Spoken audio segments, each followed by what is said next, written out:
Welcome back to the channel, everyone. You guys ever wonder, what if Se7en had its own universe, kind of like The Conjuring does, and other films existed within that universe, like it does with that?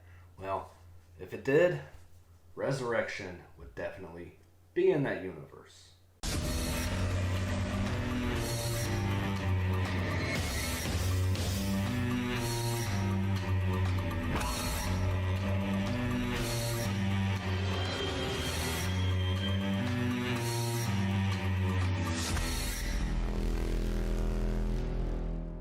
Alright guys, what's up? Welcome back to the channel. Back with another review for you guys from Vinegar Syndrome. Yes, I'm swiveling in the chair and it's probably annoying, but I don't know. It's just a habit.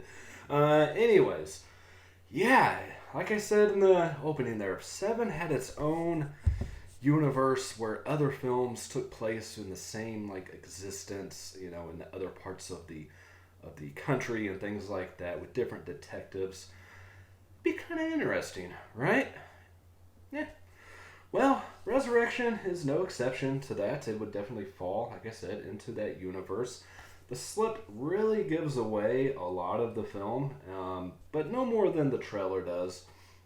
As you can tell by the slip here, you have different body parts that don't quite line up. So I'll say if Dr. Frankenstein was a religious freak, this is what he would create, right? This would be his monster. We'll just go that route with it. But yeah, let's go ahead and take a look at the rest of the packaging here. You got He's Coming on the back. I just did a live stream where it had something similar of that on the back. Yeah, can't remember what movie it was. Something coming out from a partner label. Here's the alternate artwork as well. Now, if I would have just seen this artwork, or there's some other poster arts out there as well, and not watched the trailer, I would have no idea what I'm getting into. But like I said, that slip definitely gives some stuff away. I'll try not to give away more than the trailer does to you guys. I know I have a habit of showing stuff that kind of spoils some things, but I'll try not to do that my best. So yeah, that's the reverse art, disc art, same as the slip like usual. We'll go over the features here at the end like we normally do.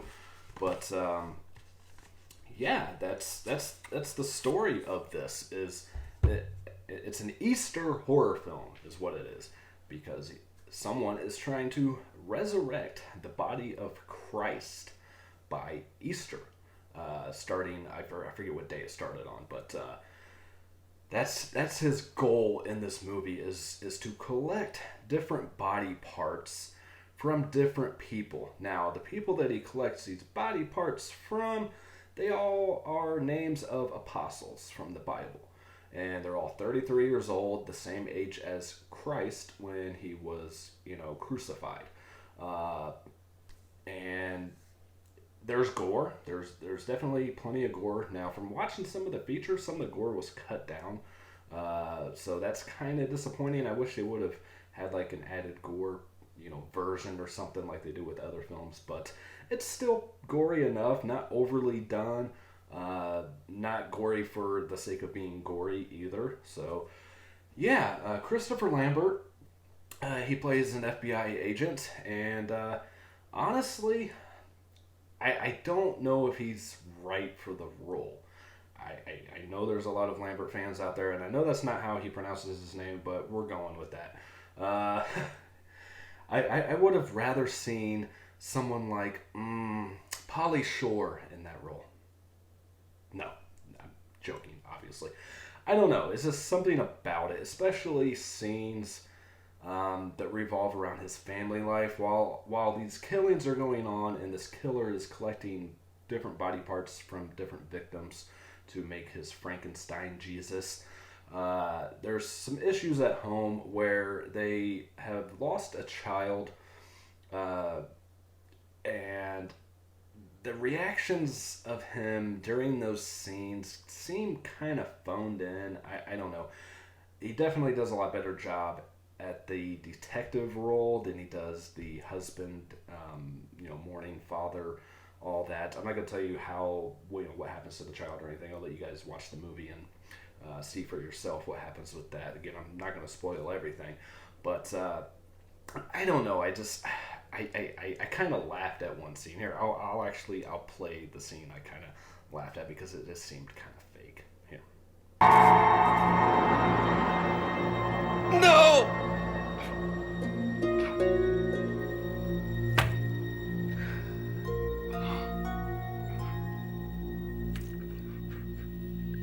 Yeah, so again, I don't know. He was just kind of hit and miss for me in this film. Sometimes he was really good, other times not so much.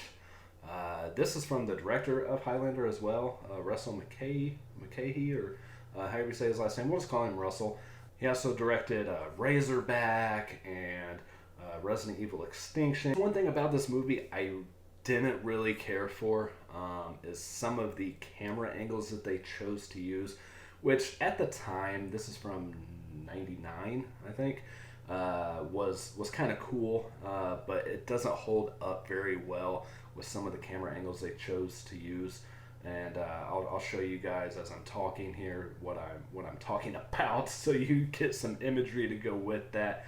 But some of their cuts, their edits, like I said, camera angles just are super cheesy nowadays.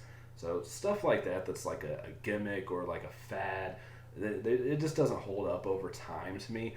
Now, going into this, I heard nothing but good things about this movie, and from some friends of mine, and you know, I stayed away from video reviews here on YouTube, but just hearing people seeing that, you know, Vinegar Syndrome was putting it out and them being excited about it, I was hyped up for this movie. I thought that this movie was going to be awesome.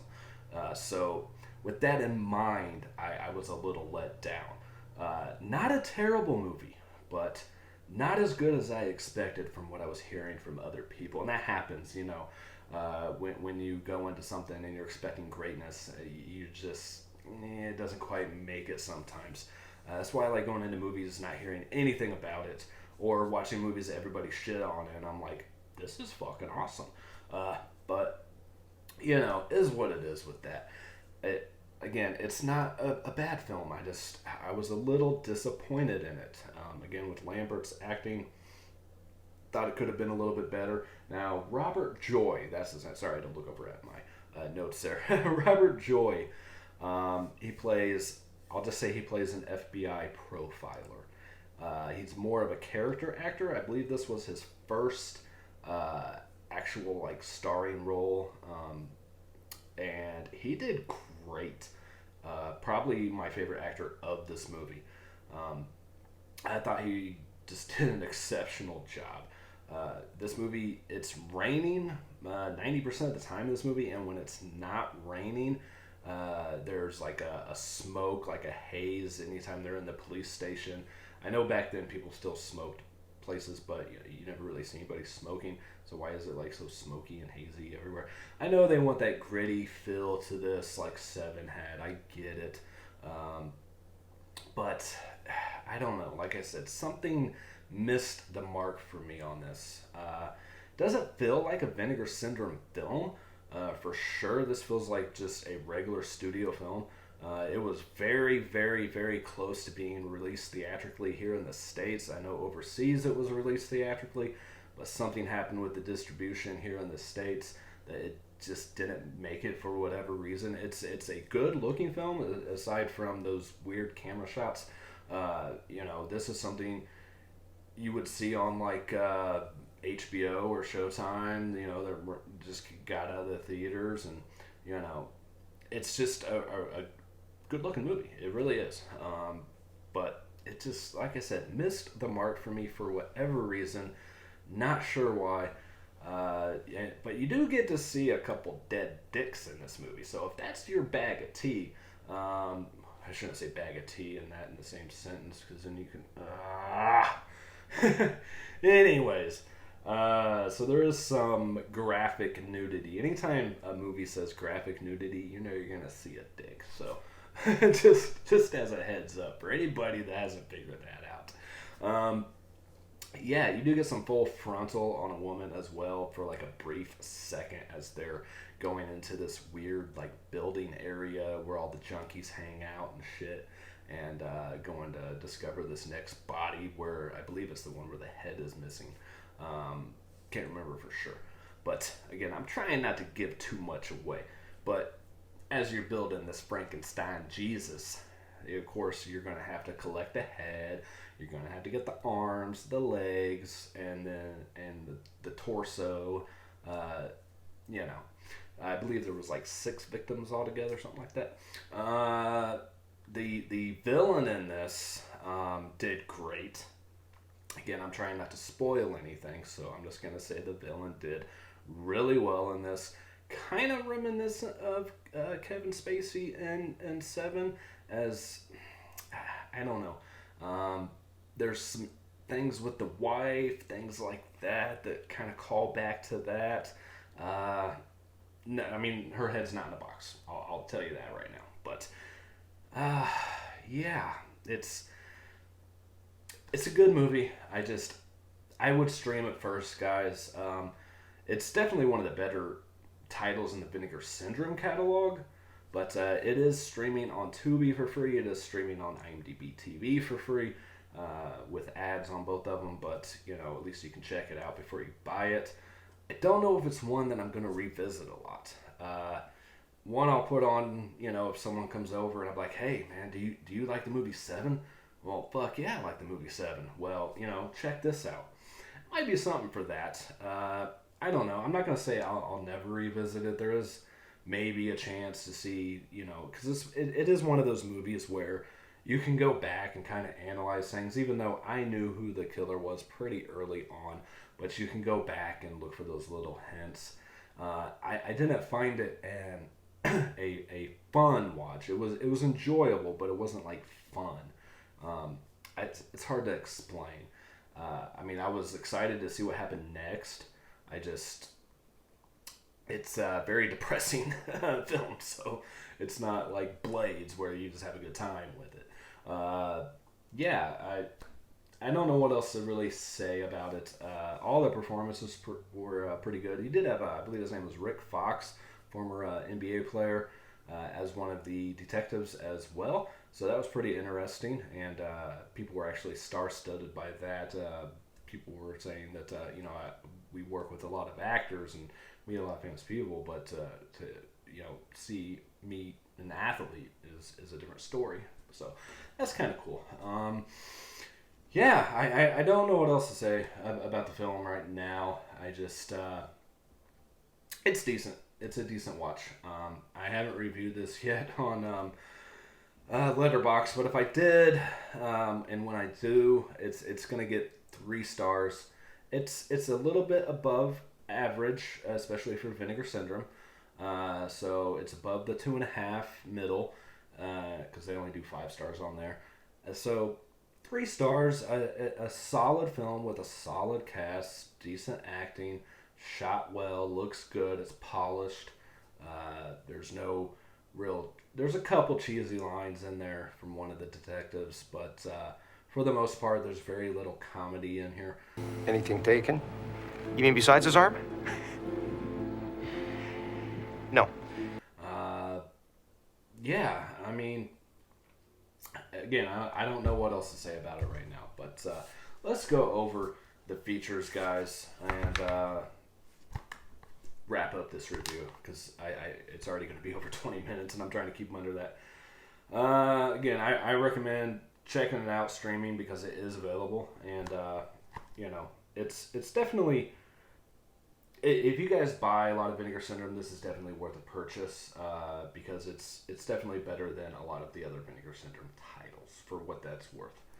Alright, so on here you get newly scanned and restored in 2K from the 35mm inner positive. You get a cathartic before I go too far, you do get a couple scenes in here with David Cronenberg. So if you guys are huge Cronenberg fans, definitely keep an eye out for that. This feature reminded me of that. So a cathartic experience in the interview with the director. Now, during this interview, you do get... he talks about how Christopher Lambert is actually the one who pitched him the idea for this film, which is very interesting. He talks about how he came up with the look of the film, like I was talking about the camera angles and everything like that, the kind of haze. There's a scene when they're in a restaurant and he's got like this yellow tint over the windows. Looks pretty interesting in that scene. He talks about the camera work. Talks about how I kind of touched on the distribution of the film, how it's supposed to be theatrical, and not really sure what happened with everything.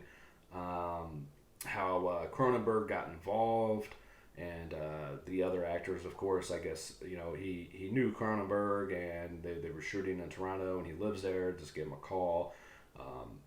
Came down and shot a couple scenes. Talks about some of the gore scenes and things like that. Like I had mentioned, they had to cut some down and everything, and how he chooses what projects he works on.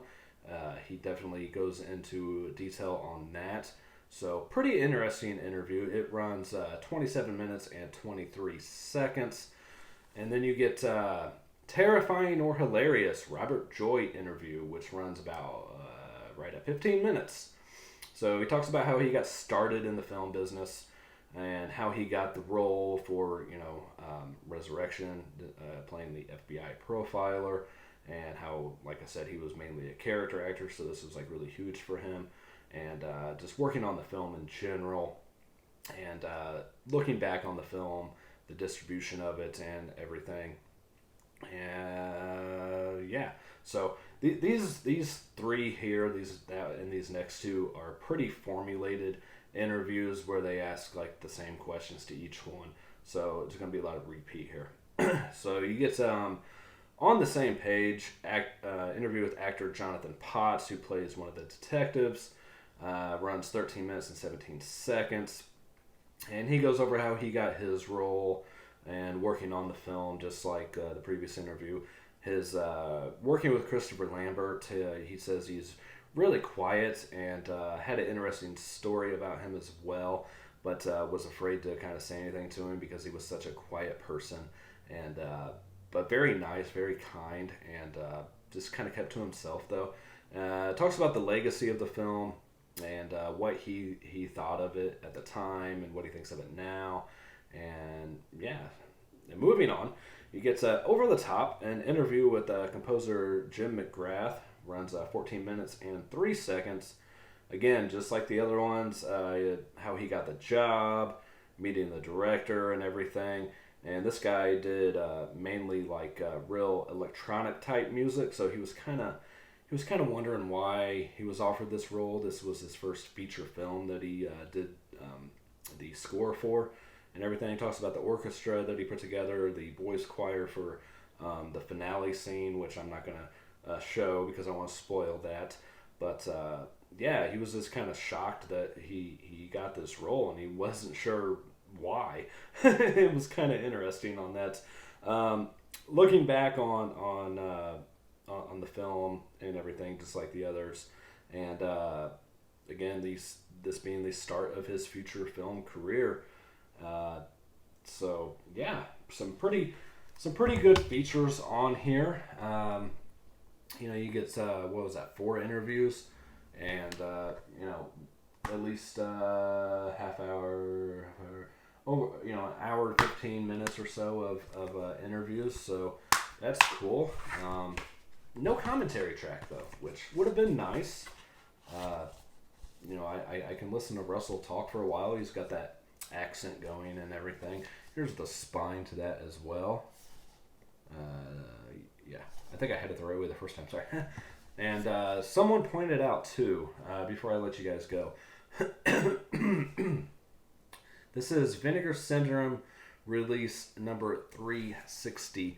Now, if you guys look that up on Google, you'll find out some pretty cool information. I'm not going to tell you what it means because I want you to do some research, do some fucking homework, all right? Pretend you're still in school. And there's no, the lady's leg isn't filled in either, which is interesting. But yeah, look up what 369 means in the Bible or, religion, and you're going to find out some interesting facts. So, Frankenstein Jesus gets 3 stars from your good old buddy Dan at Reject Films. And just remember, he's coming. He's coming for you. All right? as always, guys, I'm going to get out of here. We just barely went over the 20-minute mark. That's why I rushed through the features, and I'm still talking, so I'm going to go because I'm probably boring the shit out of you. Yeah, so that's your keyword, too. If you guys stay for this whole review, Frankenstein Jesus. I know it's 2 words. I try to stick to 1, but I don't know. What do you want from me? As always, guys, peace, love, happiness to each and every one of you. I wish you all the very best. Later. All the victims were 33 years old, the same age as Christ when he died. All 3 died a week apart of each other on a Friday, the same day Christ died. The guy's rebuilding the body of Christ. You say he's actually rebuilding a body? Yes,